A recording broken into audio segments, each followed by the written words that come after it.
In this video, we are going to be releasing the muscles of our upper and our middle trapezius.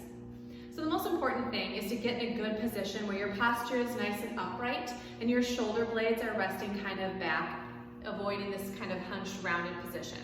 It is really easy to sit on a yoga block or a rolled up towel. That just makes this more comfortable and able to achieve this upright posture.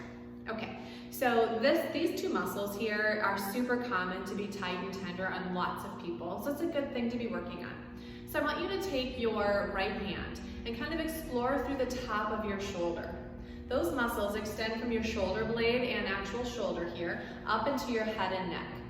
So just sort of press through there and see if you can find any areas that feel knotted, tight, or tender. It shouldn't be too tough. So when you find a spot, you can either just use your fingers and press down into it, or another technique is to kind of grab that muscle from the back with your fingers and push through the front with your thumb. Now you might notice if you get a really good spot that you get almost an ache or referred pain to the back of your head or by your ear. That's okay, that just means you've got a trigger point there that needs some work. And I don't want you to squeeze so hard that you feel a bunch of pain, just a little bit of tenderness. So I'm going to choose to use my thumb and I'm just going to press into that muscle. You can just start here and just simply hold that and wait for things to become less tender or to soften a little bit. Now I like to add a pin and stretch technique where I stretch that muscle underneath the area that is being pinned, okay? So if it's the upper trap muscle, that would require you to turn your head to the side or kind of side bend, and you should feel it pulling a little bit or adding to that stretch.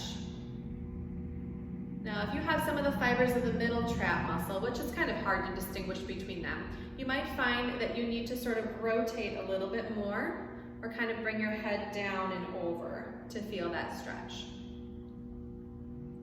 The basic rule for myofascial release is about 90 seconds in each area.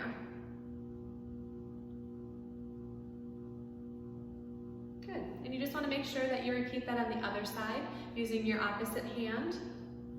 And this time I'm just going to press down into it and see how that feels.